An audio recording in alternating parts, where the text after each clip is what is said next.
Massive stones were moved and positioned with impossible precision long before engineering became a formal science.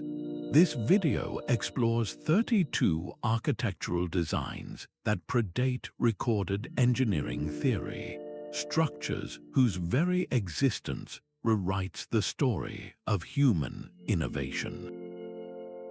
You will discover how ancient builders achieved engineering marvels that still baffle experts today. How did civilizations without wheels or metal tools transport 100-ton blocks across mountains? What forgotten knowledge allowed them to carve stone with laser-like accuracy using only primitive tools? By the end, your understanding of ancient history will be fundamentally transformed as we reveal secrets that challenge everything we thought was possible. What do you believe is the greatest mystery left behind by our ancestors?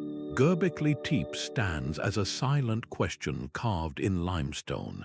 In southeastern Turkey, around 9600 BCE, groups of hunter-gatherers accomplished the unimaginable. They erected massive stone circles, each centered on towering T-shaped pillars weighing up to 20 tons. These are not crude rocks.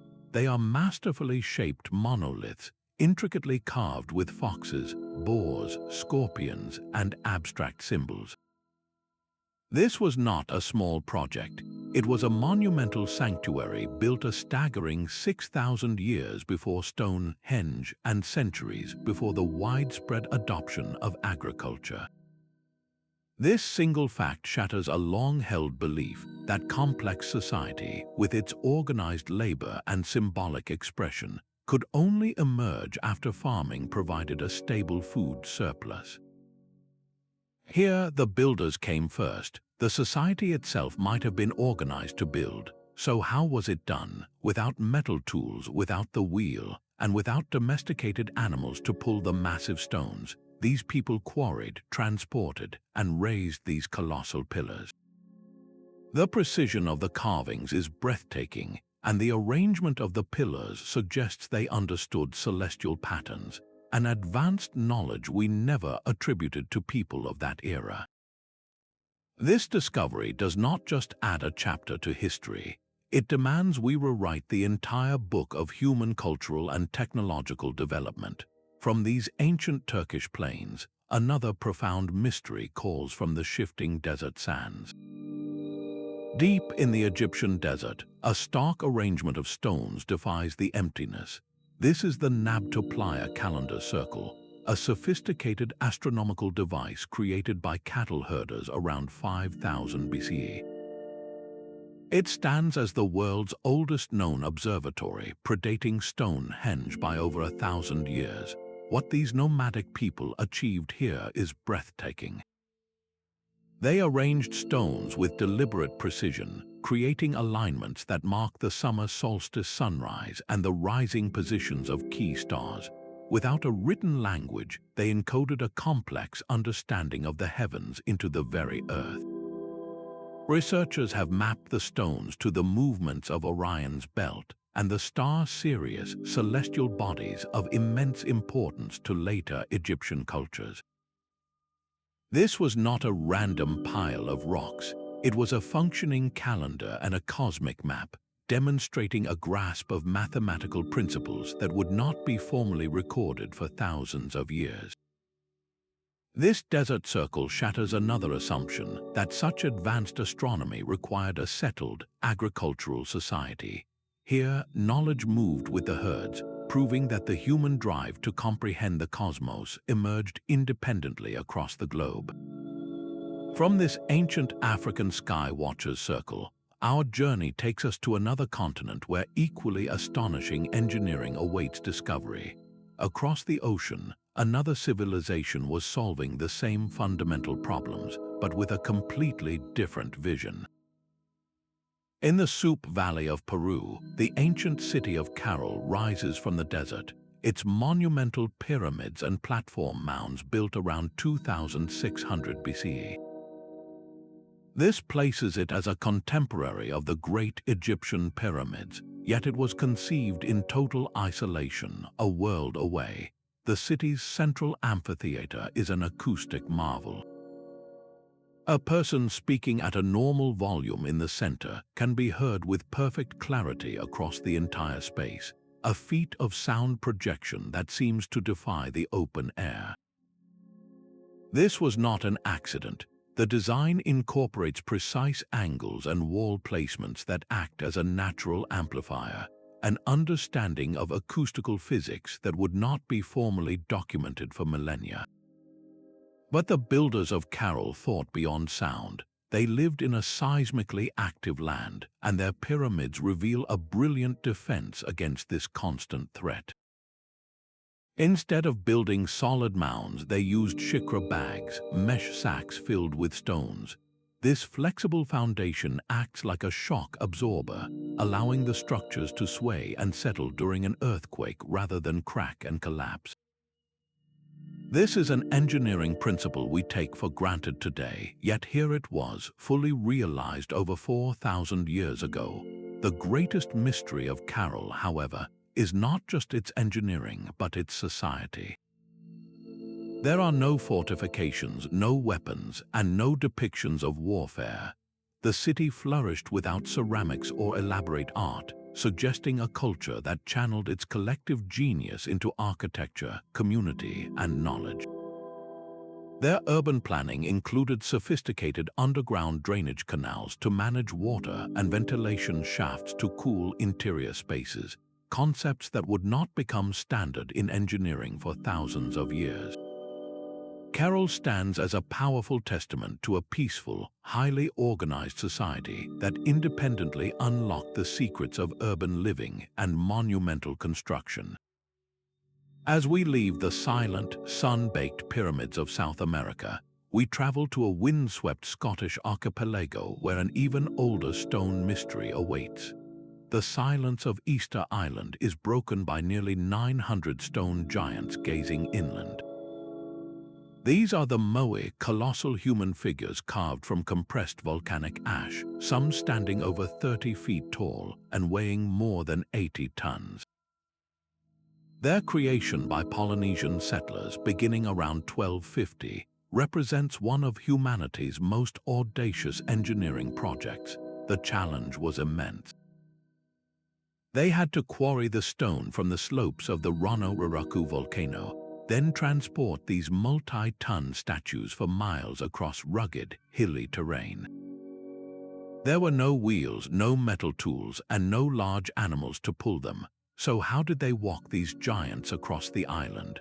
One compelling theory suggests the islanders used a clever walking technique. Teams would have rocked the Moai from side to side, using ropes to pivot it forward with each sway, effectively making the statue walk itself to its final destination. This method of coordinated human power and leverage would have turned an impossible task into a rhythmic, communal effort. Upon arrival, the Moai were erected onto stone platforms called ahu. These platforms are marvels of engineering in their own right. Constructed with carefully fitted stones without any mortar, their foundations were so expertly laid that they have withstood violent coastal storms and earthquakes for centuries. The consistency in the statue's design is another layer of the mystery. Across generations, the artists maintained specific proportions and a distinct, solemn style, suggesting a deeply ingrained and passed down technical tradition. How did a small, isolated population develop such specialized knowledge entirely on their own? This question lingers in the still air around the Moai, a testament to a forgotten school of engineering. From this remote Pacific island, we journey to a place where stone fitting reached an even more impossible level of perfection. The walls of Sacsayhuamán are a puzzle of stone. High in the Peruvian Andes, overlooking the ancient Inca capital of Cusco, this fortress presents a facade of colossal, interlocking blocks. Some of these stones are behemoths, weighing as much as 200 tons, the equivalent of 30 or 40 elephants. Yet their immense size is not their most baffling feature, it is their impossible fit. These stones, carved into complex polygonal shapes with multiple angles and curves, lock together so perfectly that the seams between them are virtually invisible. The legend holds that you cannot slip a razor blade or even a single piece of paper between them. This was achieved without a single drop of mortar. The entire wall holds together through gravity and geometry alone, a three-dimensional stone jigsaw puzzle executed on a gargantuan scale. But the genius of this design goes far beyond mere fit. The walls are laid out in a dramatic zigzag pattern, a series of protruding teeth that create a formidable defensive barrier. From above, it would have been a nightmare for any attacking force, exposing them to fire from multiple angles. Yet this zigzag shape also served a deeper, more brilliant purpose. The Andes are one of the most seismically active regions on Earth, and the Incas built for this reality. The zigzag pattern and the interlocking blocks work in concert to create a structure that is incredibly flexible. During an earthquake, the entire wall is designed to sway and shift as a single, unified mass. The stones, with their complex shapes and friction-locked joints, absorb and redistribute the immense seismic energy, rocking and settling back into place rather than cracking apart. It is a masterclass in anti-seismic engineering, a principle modern builders only formally understood and applied many centuries later. This leads to the great, enduring mystery. How was this done without the wheel, without iron tools, and without draft animals? How did they quarry these 200-ton stones, transport them across miles of rugged mountain terrain, and then shape them with such exacting precision that they fit their neighbor perfectly on the first try? The process remains a subject of intense debate. Some suggest they used a combination of log rollers, earthen ramps, and the sheer power of thousands of laborers. The shaping itself might have involved a technique of repeatedly dropping smaller stones on a specific point to fracture and wear the granite away with meticulous control. Whatever their methods, the result demonstrates a profound, almost intuitive understanding of stone's properties, of leverage, and of structural forces. The fortress of Sacsayhuamán is not just a wall. It is a library of lost engineering knowledge, written in a language of zigzagging stone. From this Andean fortress, our search for predated engineering leads us across the globe to the lush jungles of Southeast Asia. High on a volcanic plain in Indonesia, a mountain of stone rises in perfect symmetry.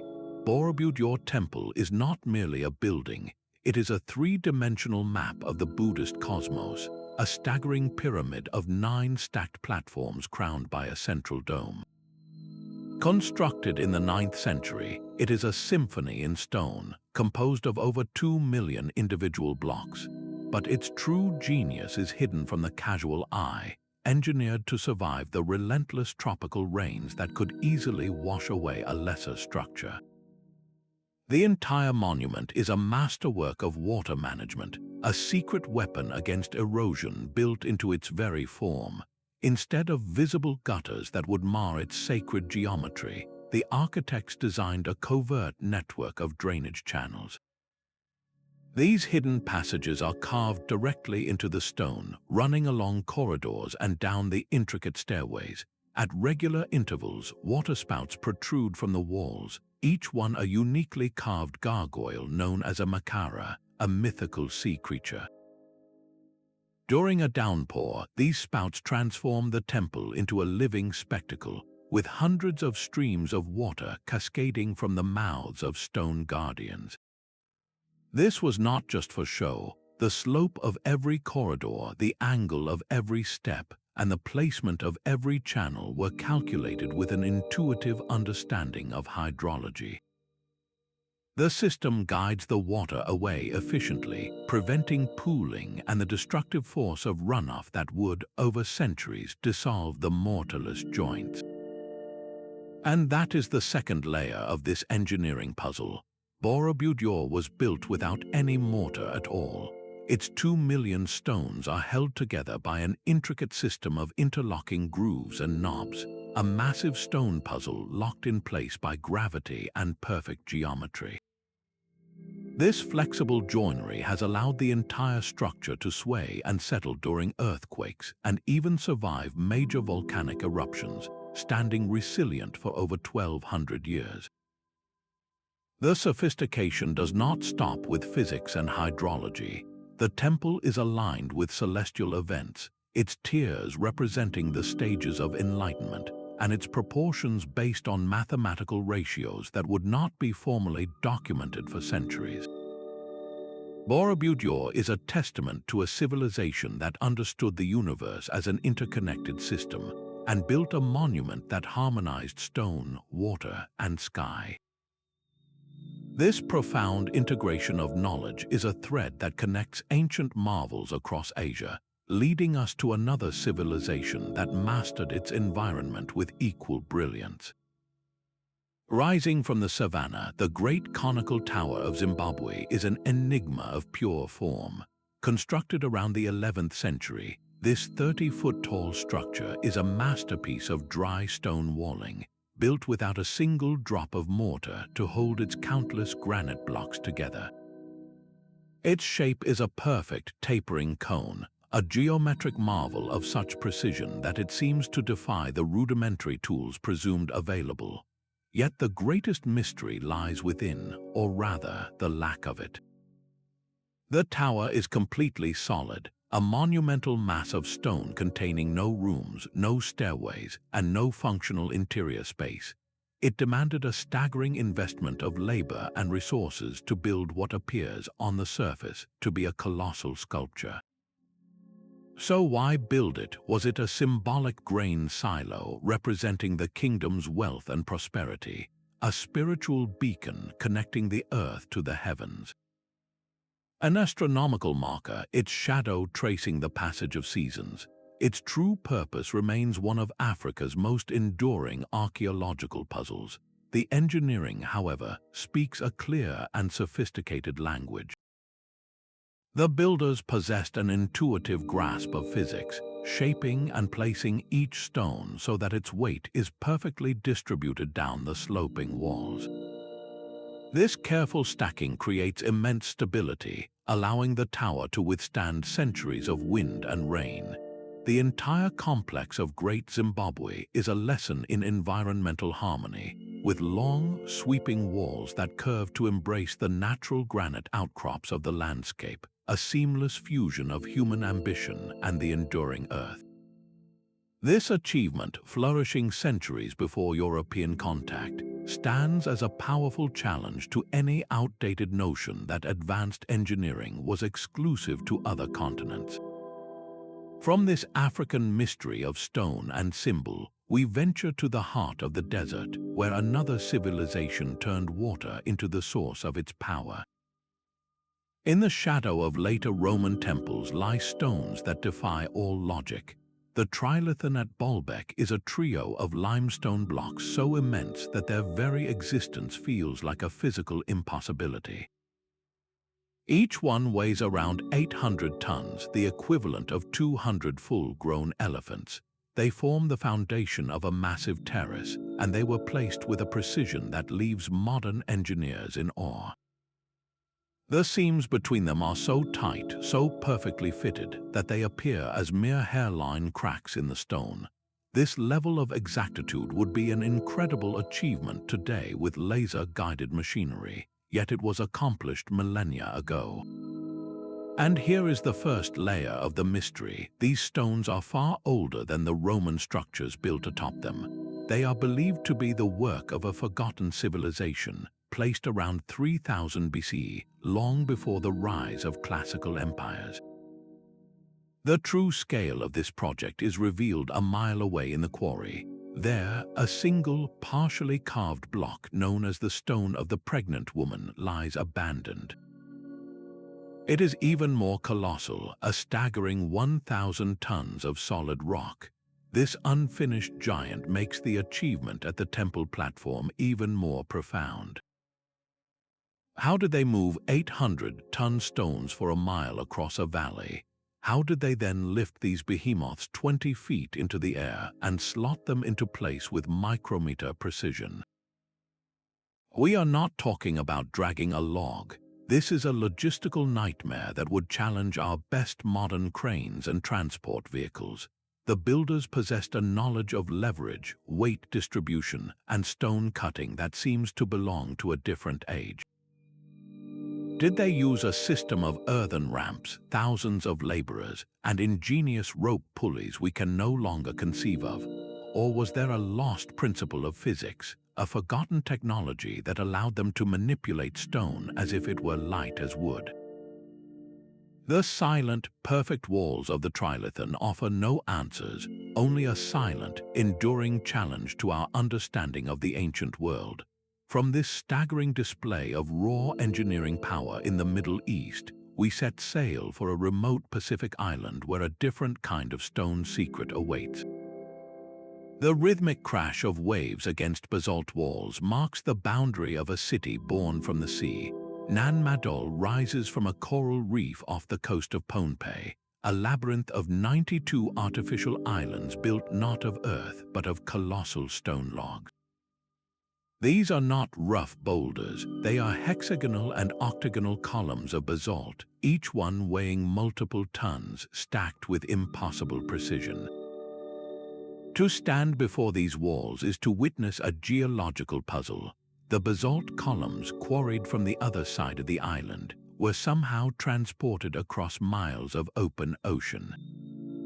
How do you move a mountain of 5-ton stone logs without large boats or metal tools? The prevailing theory suggests they were floated on rafts, a delicate and perilous operation in the unpredictable Pacific waters, demanding a level of maritime engineering we scarcely credit to a society of this scale. Once ashore, the true architectural genius began. The builders stacked these colossal columns in a crisscross pattern, laying them like logs for a cabin built by giants. This method created incredibly stable, interlocking walls that have withstood typhoons and tides for nearly 2,000 years, all without a single drop of mortar. The entire complex is threaded with a network of canals functioning as the city's streets, but these were not just for transportation. They formed a sophisticated hydraulic system, constantly refreshed by the ocean's tidal flow. This clever design prevented the canals from silting up and stagnating, managing the water's ebb and flow with a natural elegance that reveals a deep, intuitive understanding of marine environments. The sheer scale of labor is almost incomprehensible.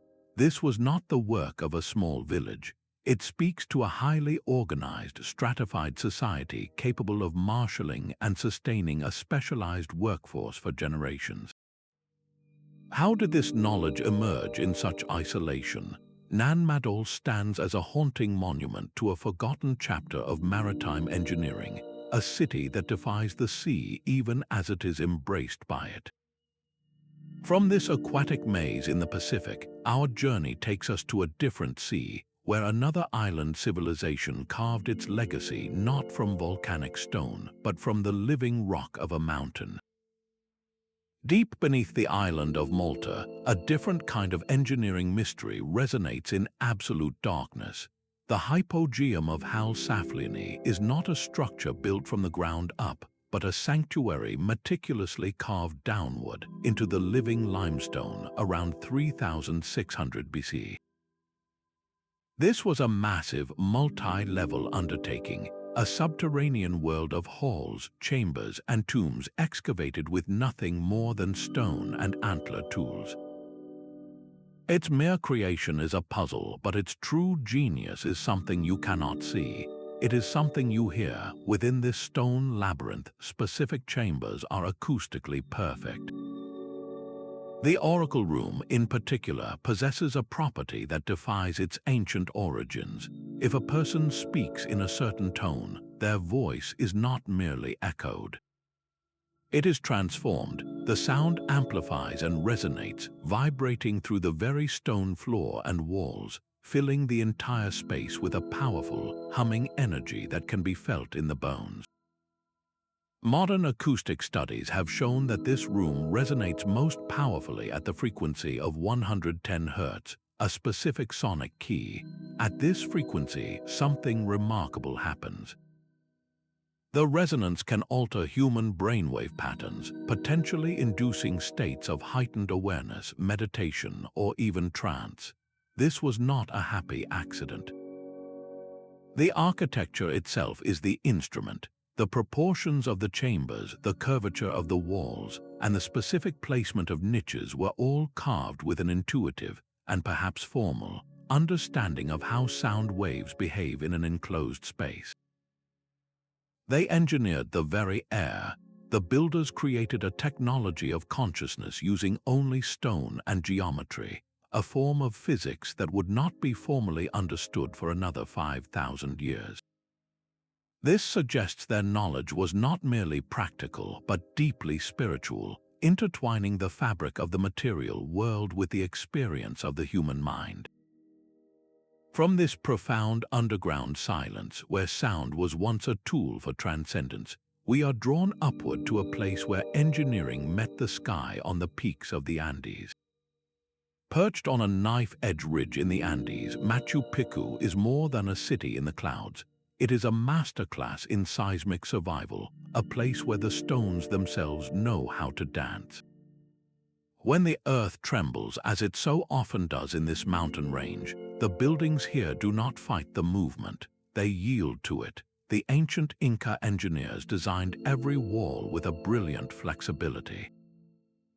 Look closely and you will see that the doors and windows are not perfect rectangles. They are trapezoidal, wider at the bottom and narrower at the top. This simple, elegant shape redistributes stress during a quake, preventing the formation of deadly cracks that would split a square frame apart. The walls themselves lean subtly inward, a design that lowers the center of gravity and creates a structure that sways as a unified mass rather than toppling over. And then there are the stones. Like at Sacsayhuamán, they are cut with breathtaking precision and fitted together without mortar. During an earthquake, these stones are engineered to move, to shift and rock and grind against one another, only to settle peacefully back into place once the shaking stops.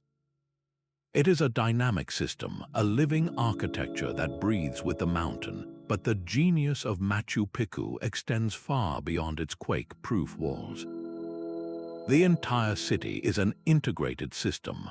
Hundreds of stone channels form a mountain-wide drainage network, catching the torrential rains and guiding the water safely away from the foundations, preventing the erosion that could destabilize the entire settlement. The agricultural terraces are a marvel of soil science. Their deep, gravel-filled bases act as sponges, draining excess water while retaining just enough moisture to feed the crops, a perfect balance of hydrology and soil mechanics that prevented landslides and created fertile gardens on a near vertical slope. And all of this is aligned with the cosmos. Key structures are positioned to capture the solstice sun or track the movements of constellations, proving that their engineering was inseparable from their astronomy. This seamless blending of architecture with the natural world reveals an ecological wisdom that modern sustainable designers are only now beginning to fully appreciate. Machu Picchu is not a fortress imposed upon the mountain. It is an extension of the mountain itself, a testament to a civilization that listened to the land and built in harmony with its powerful, unpredictable rhythms. From this pinnacle of Andean engineering, our search for lost knowledge leads us to the stark beauty of the American Southwest, where another desert civilization carved its legacy directly into the cliffs.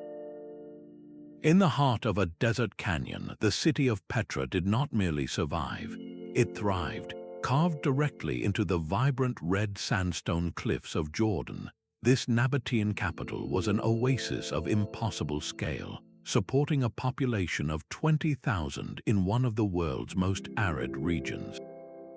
Their secret was not magic, but a masterwork of engineering that turned scarcity into abundance. The Nabateans, around the 4th century BC, engineered a hydraulic system of breathtaking complexity. They did not just collect water, they choreographed its every move through the desert landscape. A network of dams, channels, and over 200 cisterns captured every precious drop of rainwater. But in the desert, water does not arrive gently. It comes in violent, sudden flash floods. The Nabateans anticipated this. Their system was designed to control these torrents, not be destroyed by them. Dams would slow the rush of water, while cleverly designed channels incorporated settling tanks. These tanks allowed sediment and debris to sink to the bottom before the cleaner water continued its journey. A simple yet brilliant form of filtration that prevented their intricate channels from clogging with silt. Perhaps most astonishing were the pressure pipes. The Nabateans understood how to channel water through narrow, closed conduits to build pressure, allowing them to move water uphill and across great distances to reach every tier of their cliff-carved city. This mastery of hydraulics would not be equaled until the great aqueducts of Rome, centuries later. And all of this supported the city's magnificent architecture, tombs and temples carved directly into the cliff faces with a precision that has withstood millennia of wind and erosion. Petra stands as a powerful testament to a civilization that did not fight its environment, but learned to read the desert's harsh language and write its own destiny in water and stone. From this triumph of desert hydraulics, we find another civilization that shaped its world by moving mountains of earth. While the Nabateans mastered the desert surface, another ancient civilization solved the same problem from the depths below. The Persian Qanat system is a hidden masterpiece of water engineering, a network of underground tunnels that quietly brought life to the most arid landscapes. Developed around 1000 BC, this technology was born from a simple but profound insight. In the desert, water is precious, and the scorching sun is its greatest enemy. By moving the water underground, the Persian engineers defeated evaporation entirely. The design was elegantly logical. It began with a mother well, dug deep into the foothills until it tapped a hidden aquifer. From there, a gently sloping underground channel was carved, sometimes for dozens of miles, to deliver the water to the surface at a lower elevation, guided purely by gravity. The true genius, however, lies in the precision. Maintaining the perfect slope over such vast distances required an incredible feat of surveying. If the gradient was too steep, the water would flow too fast and erode the tunnel walls. If it was too shallow, the water would stagnate and fail to move. The builders achieved this perfect balance without theodolites or laser levels, using only simple sighting tools and an intuitive grasp of geometry that would not be formally documented for centuries. At regular intervals, vertical shafts were dug from the surface down to the tunnel. These were not just for maintenance, allowing workers to clear blockages, but also acted as ventilation chimneys, keeping the air fresh and the water cool. This system was so effective, so perfectly adapted to its environment, that it spread across the ancient world from China to North Africa, and many Qanats remain in use to this day, a continuous operation of nearly 3,000 years. It represents a sustainable dialogue with a harsh environment, a testament to a civilization that looked not to conquer nature, but to collaborate with its hidden rhythms. From these silent, life-giving tunnels, we travel to the jungles of Central America, where water was not just a resource, but the very heart of a city's power. The Mayan city of Palenque whispers with the sound of water flowing in the dark. Beneath its grand plazas and soaring temples, a 7th-century marvel of engineering lies hidden, an underground aqueduct known as the Aqueduct of the Queen. This was not a simple ditch for moving water. It was a complex subterranean network that demonstrates a grasp of hydraulics that feels centuries ahead of its time. The Mayan engineers carved this stone channel with a precisely calculated downward slope, a gradient just steep enough to maintain a steady, controlled flow without letting the water gain destructive speed. They understood that unchecked velocity would erode the stone walls and cause the entire system to fail. But their genius went further. The system incorporated filtration chambers where water would slow, allowing sand and debris to settle out before the cleaner liquid continued its journey. They even engineered pressure brakes, clever features that dissipated the water's energy at key points, preventing surges and maintaining a constant, manageable pressure throughout the network. This mastery of flow control and pressure management are principles that would not be formally written into engineering texts for over 1,000 years. Yet here, in the heart of a Central American jungle, a civilization working in complete isolation had not only discovered them, but built them into the bedrock of their city. This hidden infrastructure was the lifeblood of Palenque, supporting a large urban population by providing a reliable, clean water source. Crucially, it also served as a massive flood mitigation system.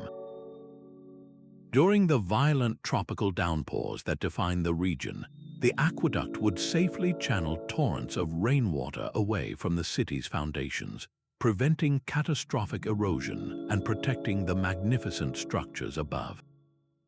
The Aqueduct of the Queen stands as a powerful testament to parallel innovation, proving that the human mind, when faced with the same fundamental challenges, can arrive at identical, brilliant solutions worlds apart. From this triumph of hidden hydraulics in the Maya lowlands, our path leads upward to the high Andes of South America, where an empire forged in clouds engineered another kind of miracle. The silence of Tiwanaku is a geometry of stone. On the high plains of Bolivia, this pre-Columbian city presents walls built from a puzzle of andesite blocks, each one cut with a perfection that seems to mock the passage of time. These stones do not simply sit next to each other, they embrace. Their joints are so impossibly tight, so seamlessly fitted, that they appear to have been poured as a single, continuous form rather than carved and placed by human hands. This was not a crude stacking of rocks. It was a masterwork of precision engineering, achieved between 300 and 1000 CE, that demonstrates a profound, almost intuitive knowledge of geometry and structural physics. The builders carved complex notches, grooves, and T-shaped clamps directly into the stone, allowing each multi-ton block to lock perfectly into its neighbor, creating a monolithic wall held together without a single drop of mortar. The stability of this design is breathtaking, a system so resilient it has withstood over 1,000 years of harsh altiplano winds and seismic activity. Yet the mystery deepens with the stones themselves. They are andesite, a volcanic rock of immense hardness, quarried from a site miles away. Some of these blocks weigh as much as 100 tons. How were they transported across the rugged landscape without the wheel, without draft animals? The sheer logistics of moving such mass over such a distance speaks to a lost science of leverage and coordinated human power that we can only guess at today. At the heart of this stone labyrinth stands the Gate of the Sun, a single massive archway carved from a single block of andesite. Its surface is an intricate tapestry of symbolism, centered on a figure often interpreted as a celestial deity. But this is more than art, it is a sophisticated astronomical calendar. The carvings and the gate's precise orientation mark solstices, equinoxes, and the cycles of Venus with an accuracy that rivals later observatories. This fusion of art, astronomy, and architecture reveals a civilization whose knowledge was holistic, viewing the cosmos, the Earth, and their own structures as parts of an interconnected whole.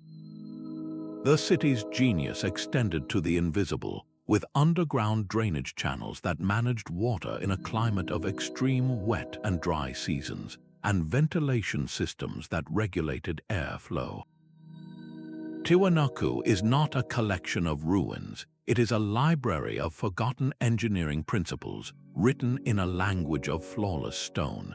This pursuit of perfection in joinery leads us to a different continent, where another civilization achieved the impossible by fitting stones together without a single gap. A single man working in secret achieved what should have required a crew of 100. In the humid Florida landscape of the early 20th century, Edward Leedskalnin, a 5-foot-tall, 100-pound Latvian immigrant, single-handedly built the Coral Castle. Over 28 years, he quarried, transported, and erected over 1,100 tons of oolite limestone, with individual blocks weighing up to 30 tons. He used only primitive tools, makeshift tripods, and a collection of salvaged metal parts. He worked mostly at night, shrouding his methods in mystery, and claimed he had rediscovered the building secrets of the ancient Egyptians. The results defy all conventional explanation. The site is a complex of massive stone sculptures, walls, and furniture, all carved and fitted with impossible precision. Its most famous feature is a single 9-ton stone gate. This massive slab is so perfectly balanced on a simple metal rod that a child could push it open with a single finger. It rotated flawlessly for decades, a testament to an understanding of pivot points and weight distribution so advanced it seems to belong to another age. How could one man with no formal education in engineering or physics accomplish this? Did he truly stumble upon a lost principle of leverage or anti-gravity, a forgotten knowledge that allowed him to neutralize the immense weight of stone? Or was it a unique, self-taught genius for pulleys and counterweights, a method so simple we have overlooked it? Despite decades of speculation and study, no one has ever replicated his work with the same tools and under the same constraints. The Coral Castle stands as a modern monument to an ancient puzzle, a powerful suggestion that the techniques used to build the pyramids and Sacsayhuamán were not entirely lost, but waiting in the shadows to be found again by a solitary, determined man. This modern echo of ancient mastery pulls our focus back across the centuries to a time when entire civilizations harnessed the wind itself. Beneath the sands of Abydos, a deeper mystery lies in wait. Under the celebrated temple of Seti I, the Osirians' foundation chamber presents a profound architectural riddle. Its construction is a stark departure from the precise, hieroglyph-covered walls of the temple above. Here, the style is brutally megalithic, built with colossal blocks of red granite, each one weighing dozens of tons, fitted together with a stark, monumental simplicity. The scale and technique are eerily familiar, mirroring the cyclopean masonry of the Valley Temple at Giza, thousands of years older than Seti's reign. This has led many to question which came first. The evidence suggests the Osirians' core is not a contemporary foundation, but a much older structure that the New Kingdom Temple was deliberately built upon, a sacred site chosen for its immense antiquity. The engineering within this sunken complex reveals a sophisticated understanding of invisible forces. A central island is surrounded by a water-filled channel, a feature once fed by a natural aquifer. This was not a simple pool. It was a carefully managed hydraulic system designed to interact with the groundwater table, preventing the entire structure from being pushed upward by hydrostatic pressure, while also managing the constant threat of moisture and erosion. To build such a stable, water-managed foundation in an underground space with blocks of such impossible weight demonstrates a grasp of geotechnical engineering that seems to belong to a different and much older school of thought. The precision of the stone cutting on these granite giants is another layer of the puzzle, achieved with a skill that challenges our conventional timeline of Egyptian technological progress. This does not look like the evolution of known dynastic techniques. It looks like the survival of a lost predynastic tradition, a forgotten chapter of megalithic construction where the secrets of moving and shaping 100-ton stones were already perfected. This enigma beneath Abydos compels us to look further south, where another Egyptian site pushes the boundaries of ancient precision to their absolute limit. Deep beneath the sands of Saqqara lies a chamber of impossible smoothness. The Serapeum presents a corridor of colossal granite boxes, each one carved from a single block of stone weighing up to 70 tons. To stand beside one is to confront a surface so flat, so flawlessly polished, that it reflects light like a dark mirror. This is an optical flatness, a level of precision we associate with modern machine shops and laser calibration. The corners are not merely squared, they are perfect 90-degree angles, meeting with a geometric exactness that seems to defy the crudeness of copper chisels and stone abrasives. How do you achieve a flawless, mirrored finish on one of the hardest stones on Earth, with tools that should, by all logic, barely scratch the surface? The sheer effort involved is staggering, a symphony of patient, relentless labor.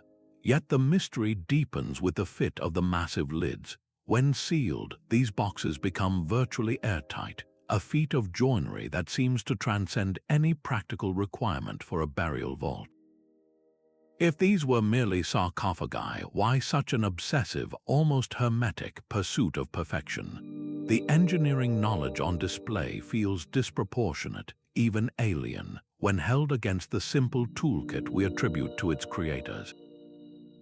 Quarrying 70-ton blocks of granite, transporting them underground, and then executing this godlike precision suggests a school of stoneworking so advanced, its methods have been entirely lost to time. This underground gallery is less a tomb and more a silent museum of a technology we can no longer comprehend. From this Egyptian chamber of polished perfection, our search for lost engineering pulls us across the ocean to a landscape where an entire civilization literally moved mountains. The faces stare from the jungle with an ancient, stoic silence. Carved from single blocks of solid basalt, the Olmec colossal heads of ancient Mexico are monuments to a mystery. Created as early as 900 BC, these sculptures weigh between 6 and 50 tons each, and their very existence poses a double-barreled question. How were they made, and more impossibly, how were they moved? The basalt came from the Tuxtla Mountains, a source located over 50 miles away from the main Olmec centers. Between the quarries and the final resting places lay a landscape of swamps, rivers, and dense tropical forest. There were no wheels here, no domesticated animals strong enough for such loads. The solution was almost certainly human, a breathtaking feat of coordinated logistics. The prevailing theory suggests the Olmecs used massive log rollers and rafts, floating the roughed-out stone blocks along river systems.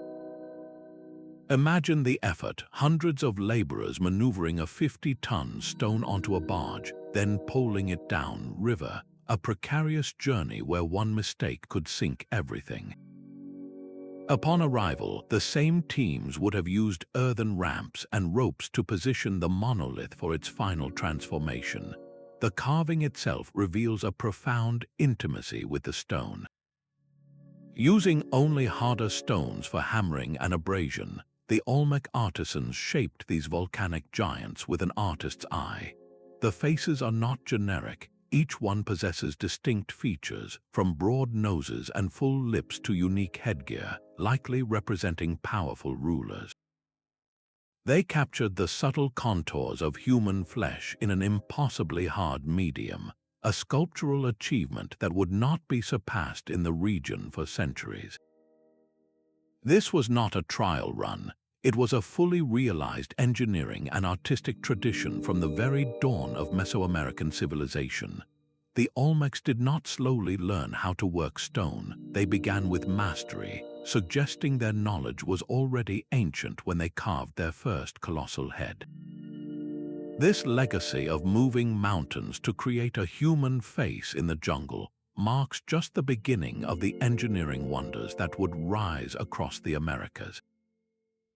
Deep beneath the stone heart of a Peruvian mountain, the temple of Chavin de Huanta breathes.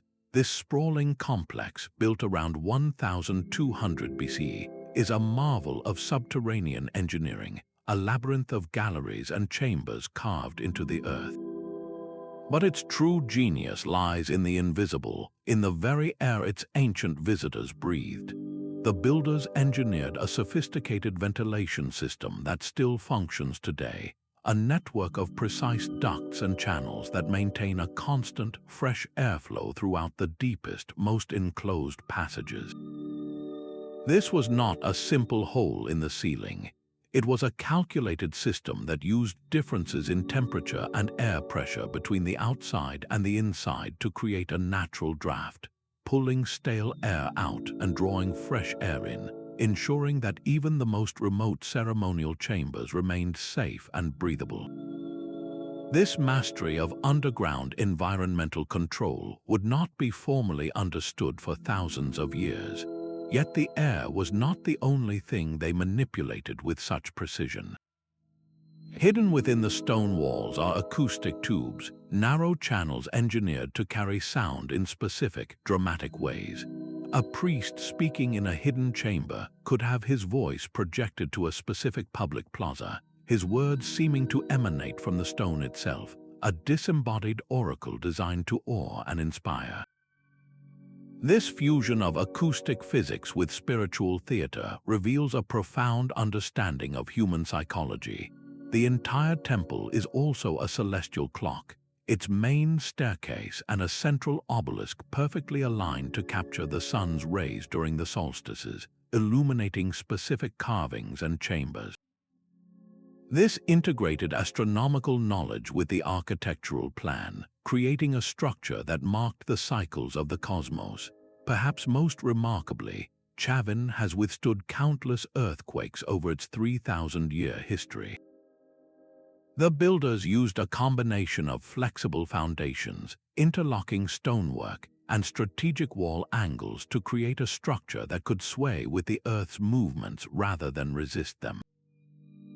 This was holistic engineering thinking, where ventilation, acoustics, astronomy, and seismic stability were not separate disciplines, but interconnected parts of a single, magnificent design.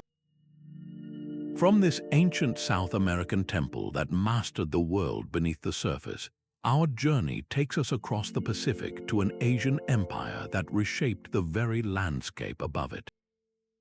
Long before it became a stone ribbon across mountains, the Great Wall was a whisper of earth and strategy.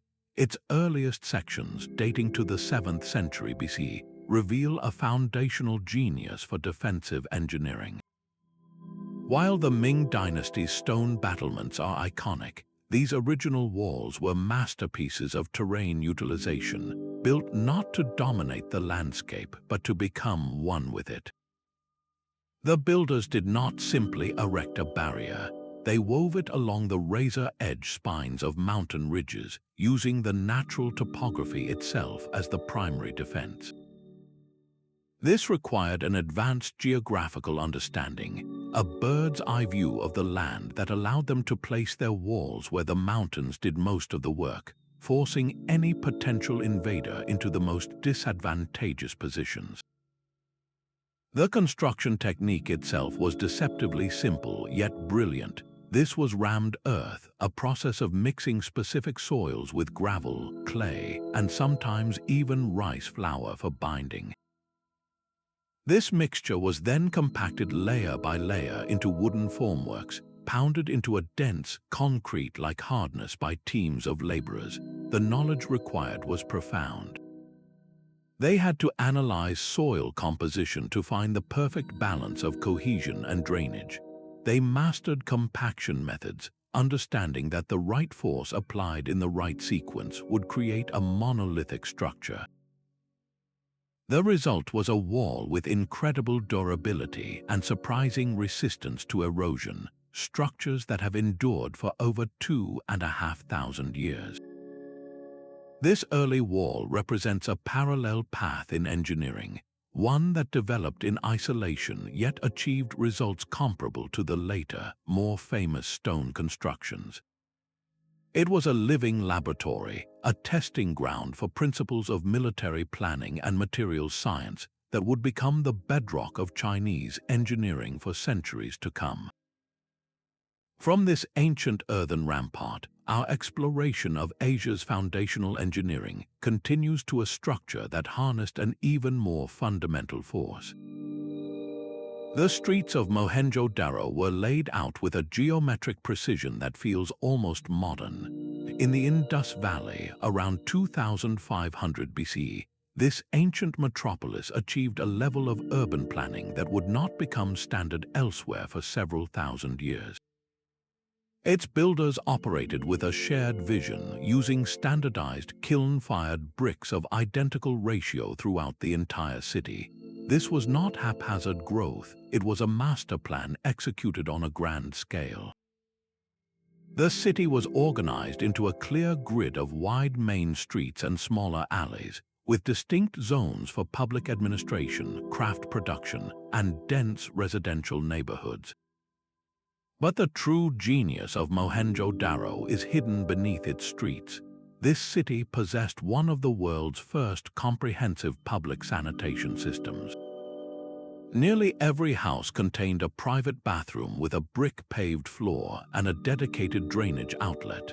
These household drains fed into a network of covered channels that ran along the main streets, all meticulously engineered with a precise downward slope. The gradient was calculated so perfectly that wastewater would flow at just the right speed, fast enough to prevent stagnation but slow enough to avoid eroding the brick conduits. This was gravity-fed civil engineering on a massive scale. The system even included sophisticated sedimentation tanks, where water would slow down, allowing sand and debris to settle out before the cleaner liquid continued its journey. This attention to public health and hydraulic management in such an ancient context is staggering. They were not just building shelters, they were engineering a healthy urban environment, creating durable structures from standardized materials that have withstood millennia of floods and erosion. The consistency and foresight displayed here suggest a centralized authority with a profound, applied knowledge of civil engineering, a knowledge that seemingly emerged fully formed. This legacy of systematic urban design in the Indus Valley finds a remarkable parallel far to the west, where another civilization was mastering a different kind of structural perfection. A massive mountain of baked mud bricks rises from the Mesopotamian plains, a stairway to the heavens built by a king for his god. The ziggurat of constructed around 2100 BC, is far more than a pile of earth. It is a monumental lesson in structural physics, a testament to a civilization that understood the behavior of materials on a colossal scale. The core of the ziggurat was built from millions of sun-dried mud bricks, a seemingly humble material. But the builders were masters of their medium. They arranged these bricks in complex cross-hatched patterns, a deliberate design that created internal reinforcement, distributing the immense weight of the structure evenly and preventing catastrophic collapse. This was not random stacking, it was a calculated application of compressive strength and load distribution. The entire edifice was then encased in a protective skin of fired bricks, set in a waterproofing layer of natural bitumen. This outer shell was a sophisticated defense against the region's rare but torrential rains, a system that managed water runoff with carefully engineered drains and slopes to prevent erosion from dissolving the inner core. But the true genius of is written in its proportions and its alignment. The precise angles of the staircases, the dimensions of each tier, and the overall height were all calculated using sophisticated mathematical ratios. These were not arbitrary measurements. They were based on a base 60 numerical system, a concept that survives today in our 60-second minute and 60-minute hour. This mathematical harmony was married to a celestial purpose.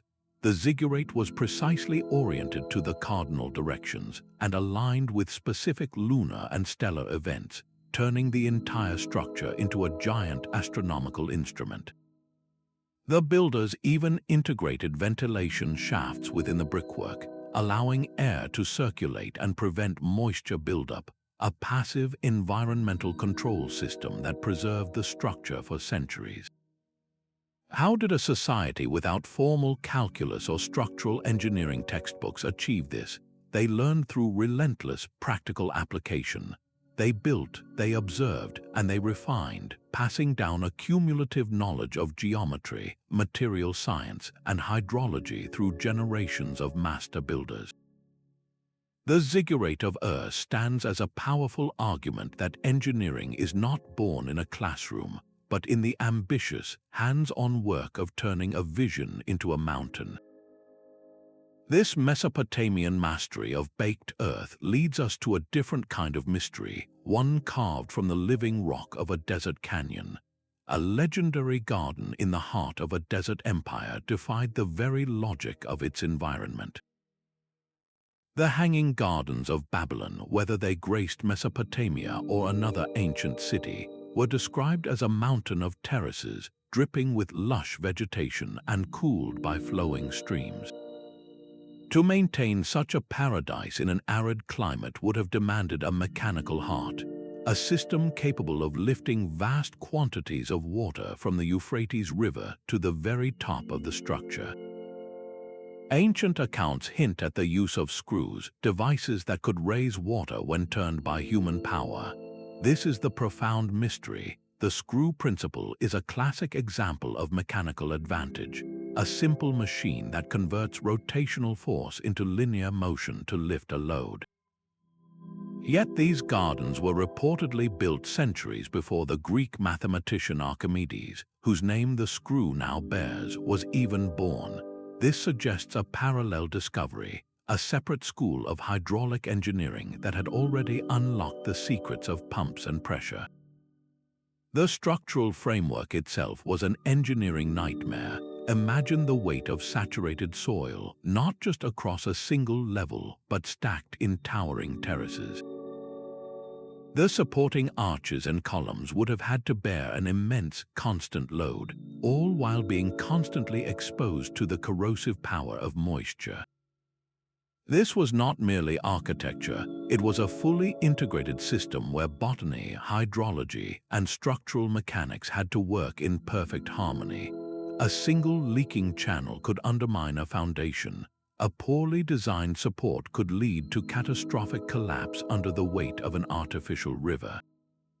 The legendary gardens represent the pinnacle of this lost, holistic engineering, a dream of green defiance that combined multiple disciplines into a single, breathtaking wonder.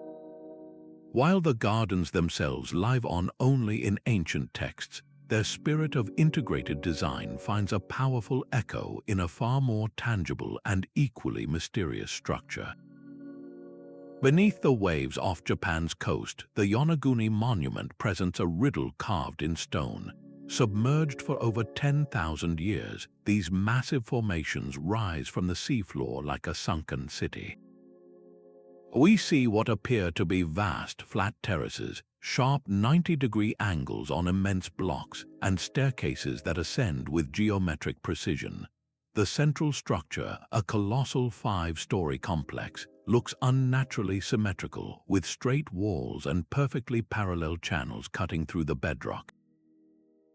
The sheer scale and regularity of these features scream of intelligent design, of a hand that understood proportion and planning. Yet, the ocean has claimed this place since the end of the last ice age, a time when our history books say humans were simple hunter-gatherers, incapable of such monumental stonework. If this is indeed a human creation, it rewrites the entire narrative of human civilization, pushing back the dawn of advanced engineering by millennia. The controversy is a battle between geology and archaeology. Skeptics argue that powerful undersea currents and natural sandstone fracturing could create these seemingly artificial shapes. But proponents point to the specific repetitive patterns, the twin pillars that look like gateways, and the precise tool-like marks found on the rock surfaces. How could nature alone create a perfect archway or a series of steps so uniform they seem measured? The debate itself is a testament to the site's profound challenge to our understanding. It forces us to ask a terrifying question. What if an entire chapter of human achievement is lying at the bottom of the sea, completely erased from our memory?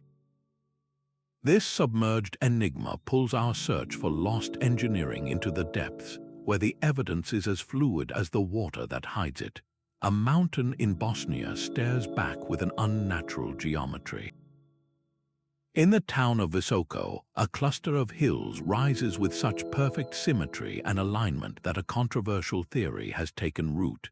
These are the claimed Bosnian pyramids, structures some researchers argue are the remnants of a lost civilization dating back over 20,000 years.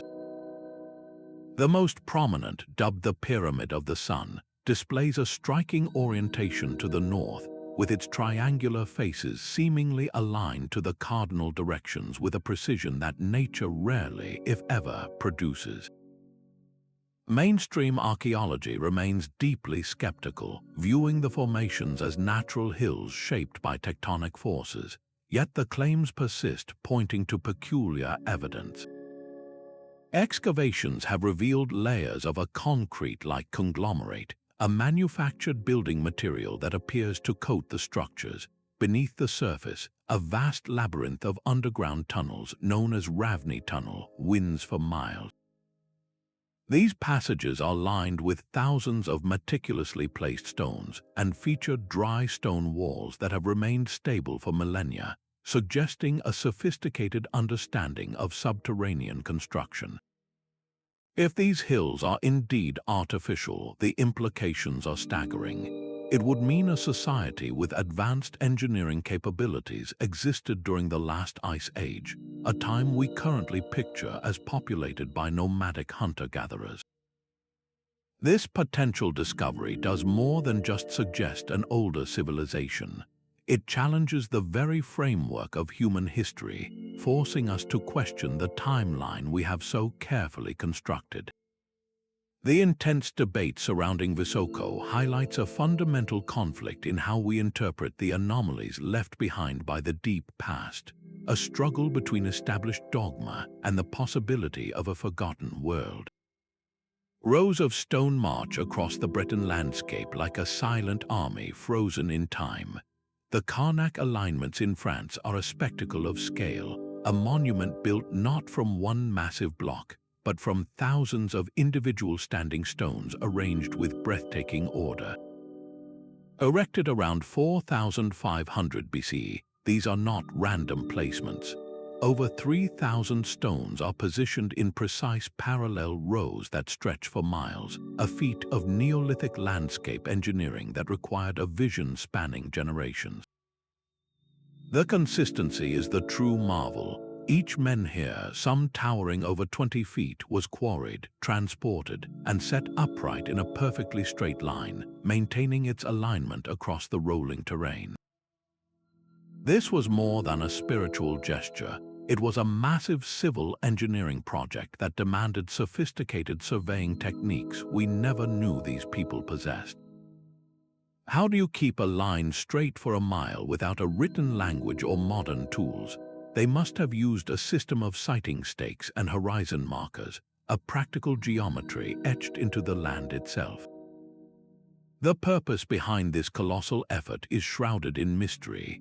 Were they a gigantic astronomical calendar, tracking the sun and moon for agricultural or ritual cycles? Or perhaps they formed a sacred processional way, a physical map of cosmic order, Whatever their meaning, the Karnak stones are undeniable proof of a complex, organized society. This was not the work of scattered tribes, but of a culture capable of mobilizing and directing a vast labor force with a single, coherent plan. The engineering knowledge on display here, the ability to manipulate the very landscape on such a grand scale, forces us to reconsider the capabilities of Neolithic Europe. This forest of stone stands as one of the continent's first and most ambitious engineering projects, a testament to a forgotten age of builders who thought in miles, not inches. From this European plain of ordered monoliths, our search for predated knowledge carries us to the vast deserts of the Americas, where an ancient city mastered a different kind of order. A thin ribbon of sand and stone barely breaks the surface of the ocean, connecting two nations across 30 miles of shallow sea. The Adams Bridge, also known as Roma's Bridge, is a geological formation that has ignited one of the most contentious debates in archaeology. On one side, satellite imagery reveals a startlingly linear chain of shoals, a near-perfect path stretching from India to Sri Lanka. The consistency in the size and placement of these limestone formations is, for some researchers, too precise to be purely the work of nature. They point to ancient Indian epics like the Ramayana, which describe in vivid detail the construction of a massive bridge across this exact stretch of water by an army of Vanaras, or forest-dwelling beings, to rescue a kidnapped queen. These texts, dated by some scholars to several thousand years BC, describe an engineering project of epic proportions. If this was indeed a man-made causeway, even partially, the implications are staggering. Building in a marine environment is one of the most complex challenges even for modern engineers. It requires an intimate knowledge of tidal patterns, wave action, and the corrosive power of salt water. To stabilize a foundation on a shifting seabed, to quarry and transport stones of sufficient weight to resist the ocean's pull, and to coordinate this over a distance of 30 miles would represent a maritime engineering capability we simply do not attribute to any civilization of that era. The debate is a fierce collision of geology and mythology. Skeptics maintain that the bridge is a natural formation, a chain of sandbanks and reefs created by centuries of currents and sedimentation. Yet the questions posed by the alignment and the ancient texts linger like the shoals themselves, just beneath the surface of accepted history. Was this a forgotten feat of coastal engineering, a causeway built by a civilization that mastered the sea? Or is it a breathtaking example of nature mimicking the grand ambitions of human legend? The mystery of the Adams Bridge forces us to reconsider the scale of ancient enterprise, suggesting that some of our ancestors' greatest constructions may now lie submerged, their stories waiting to be rediscovered. This enigma of a potential sea bridge leads us to another transportation puzzle, one carved not across water, but through the heart of solid rock. Across the stark Peruvian desert, an entire landscape was transformed into a canvas of impossible scale. The Nazca lines, created between 500 BC and 500 CE, are not just drawings. They are a monumental exercise in precision engineering, executed across an immense and unforgiving terrain. How do you create a perfect triangle that stretches for over 9 miles, with sides so straight they seem drawn by a ruler from the heavens? How do you sculpt a hummingbird, a spider, or a monkey with perfect, flowing proportions when the entire figure is so vast you can never see it in its entirety from the ground? The answer lies in a profound, almost intuitive mastery of surveying. The Nazca engineers used a system of stakes and cords, a simple yet brilliant method for transferring a small-scale design to a colossal one. They understood geometry so deeply that they could maintain perfect alignments across natural ridges and dry riverbeds, ensuring that a straight line remained straight for miles despite the Earth's curves and dips. This was not random scraping. It was a coordinated, large-scale project that demanded meticulous planning and organized labor over generations. The lines themselves were created by the clever removal of the dark, sun-baked surface stones to reveal the lighter-colored sand beneath. This technique created a visual contrast that has survived for 2,000 years, a testament to their understanding of the local materials and climate. But the enduring mystery is not just how they did it, but why. Were these giant glyphs a form of communication with celestial gods, a ritual pathway for religious processions, or a giant astronomical calendar keyed to the stars? The purpose may be lost to time, but the technical achievement stands as a silent, stunning declaration of human ingenuity. The Nazca people looked at a sprawling desert and saw not emptiness, but a grid of perfect lines and a gallery of colossal forms, proving that ancient engineering was not confined to what we could build upward, but also to what we could design across the very skin of the earth. This mastery of ground-level artistry compels us to look skyward, to the very peaks where another civilization engineered its own connection to the heavens. The pyramid at Chichen Itza is a stone calendar aligned with the cosmos. During the spring and autumn equinox, a remarkable transformation occurs on the northern staircase. The setting sun casts a series of triangular shadows against the stepped balustrades, creating the undulating body of a giant serpent that appears to slither down from the temple at the summit to meet its stone head at the base. This was no coincidence. It was a meticulously engineered spectacle, a fusion of architecture and astronomy that required a profound understanding of celestial mechanics. The builders had to calculate the pyramid's precise orientation, the exact angle of each stair, and the overall height to the centimeter to ensure this shadow play would only manifest on those 2 specific days of the year. But the celestial alignment was just one layer of their genius. Stand at the base of the grand staircase and clap your hands. The sound does not simply echo. It returns transformed, mimicking the distinctive chirp of the sacred Quetzal bird.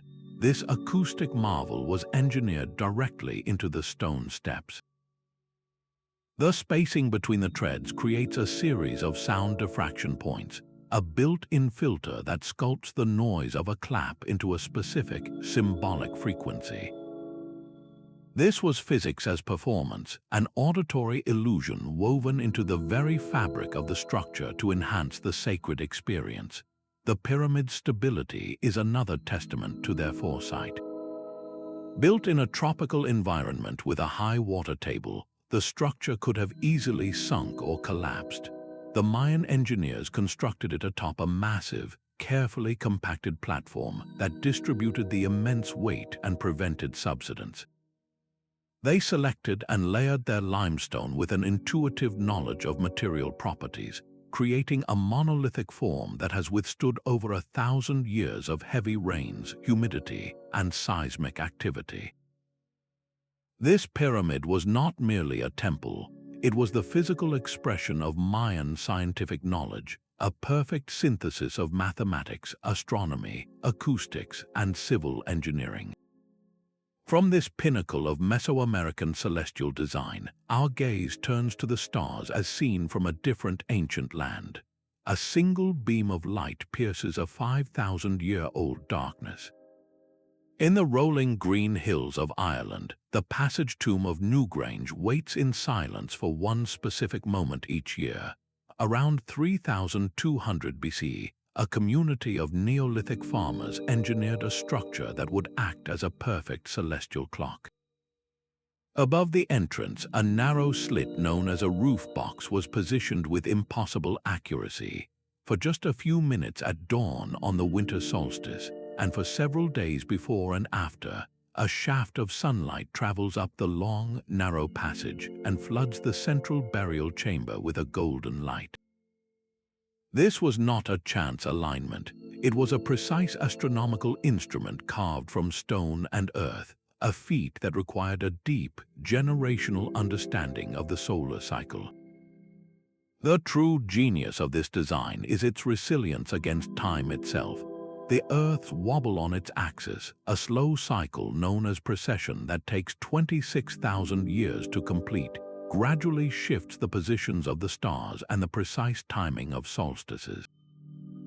Yet the Newgrange alignment still functions today, a testament to the builders' sophisticated grasp of celestial mechanics over vast timescales. They built not for their own generation, but for a future they would never see. The engineering extends from the heavens down to the very stones. The tomb's corbelled roof is a masterpiece of Neolithic structural design. Huge, overlapping slabs of stone were carefully stacked, each layer cantilevering slightly inward until the space was sealed at the top, all without any supporting pillars. This technique created a domed ceiling that is entirely self-supporting, but the builders thought further. They understood the threat of water. The entire mound is encapsulated by a watertight curb of white quartz stones, and the roof itself has remained perfectly dry for over 5 millennia, protecting the sacred chamber from the relentless Irish rains. That this tomb predates both Stonehenge and the Great Pyramid of Giza forces a profound re-evaluation of prehistoric Europe. It stands as undeniable proof of independent innovation. A society of farmers who, without writing or metal tools, achieved a technical and astronomical sophistication that rivals the great civilizations of the Mediterranean. Their legacy is a silent, sun-lit chamber, a message from the deep past written not in words but in light and stone. Curving across the ancient limestone, a labyrinth of spirals holds a code we have yet to crack. The Sacsayhuamán temples on Malta, built around 3150 BC, present a world of stone both monumental and meticulously detailed. Here, Neolithic builders erected some of the planet's oldest free-standing stone structures, complex complexes of cloverleaf-shaped chambers and corridors fashioned from colossal blocks.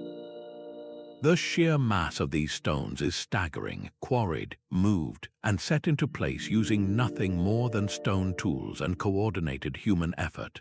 But the true wonder is not just in the walls themselves, but in the messages carved upon them. Intricate spiral motifs wind across altars and slabs, a continuous, flowing language in stone. These are not random scratches, they are sophisticated symbols, evidence of an advanced symbolic thought that connected the spiritual and the technical.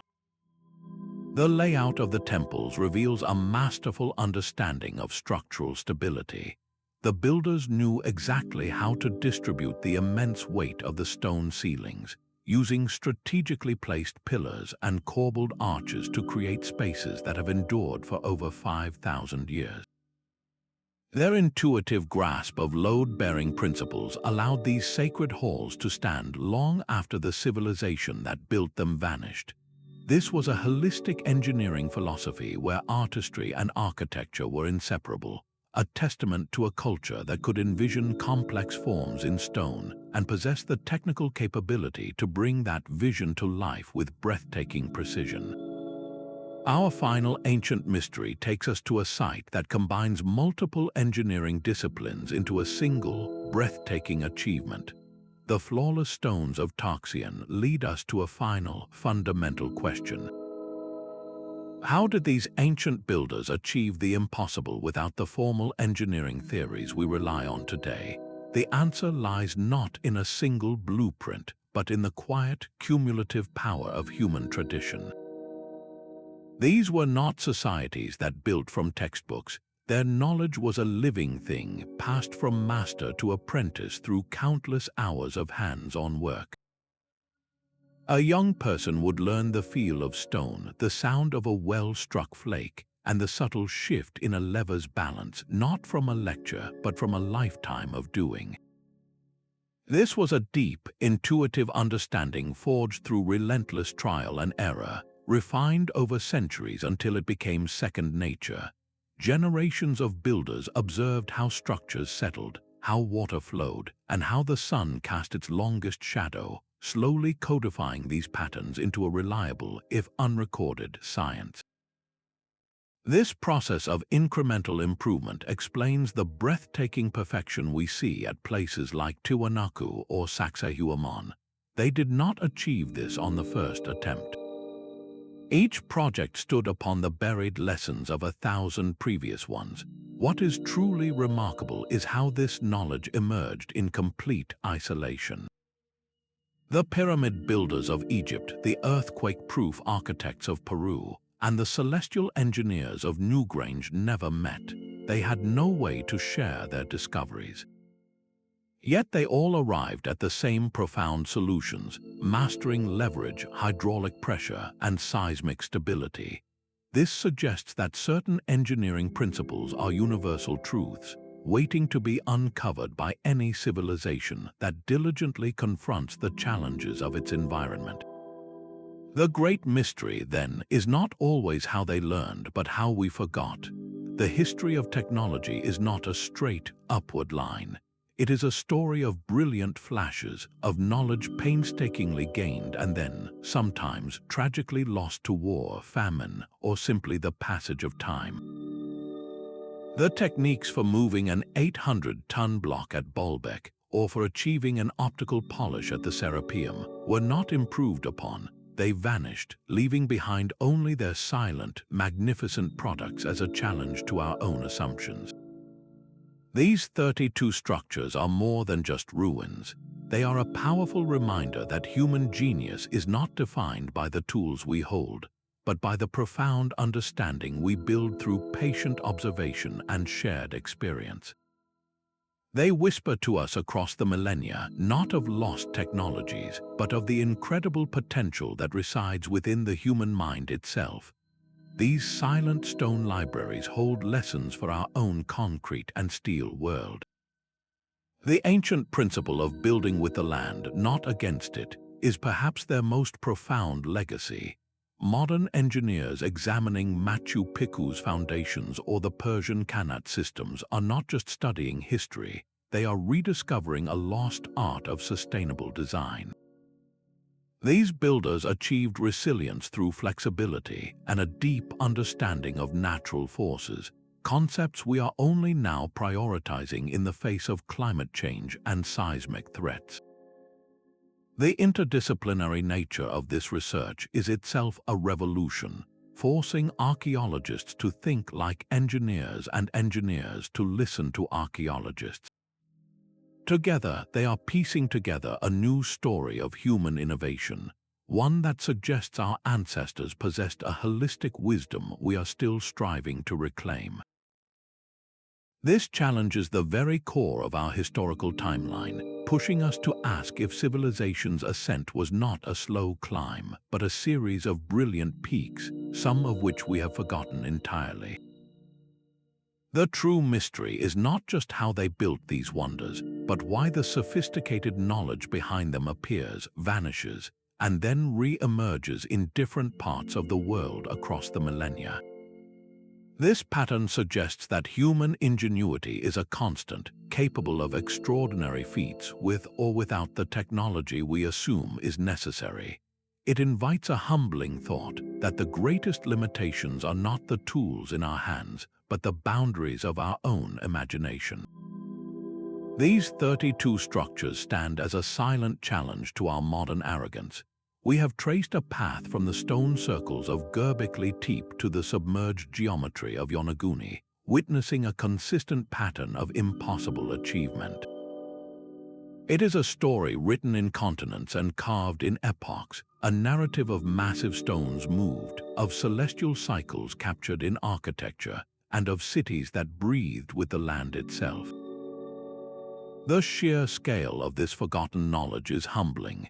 Civilizations separated by oceans and millennia, working in total isolation, independently unlocked the secrets of seismic stability, hydraulic engineering, and celestial mechanics.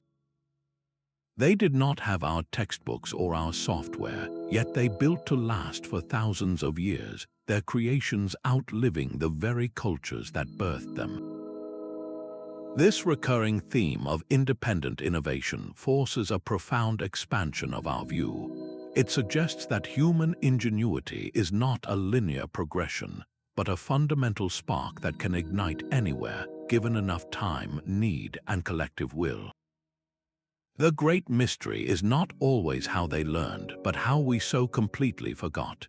The techniques for fitting stones with laser-like precision or for floating 100-ton blocks across miles of ocean were not improved upon. They simply vanished, leaving behind only their magnificent, silent products. While many questions remain unanswered, each new discovery, each fresh analysis of an ancient wall or channel, brings us a step closer to appreciating the full, breathtaking scope of human technological achievement. These architectural wonders are more than just ruins. They are a powerful reminder that history is not a settled record, but a living story filled with surprises that constantly defy our expectations. It leaves us with a final, reflective thought. Which of these mysteries speaks most deeply to you? Was it the solitary genius of Coral Castle, the celestial clock of Newgrange, or the seismic dance of Machu Picchu? Share your thoughts on which ancient wonder you find most compelling in the comments below. And if you are drawn to these puzzles of the past, be sure to subscribe for more journeys into history's greatest enigma.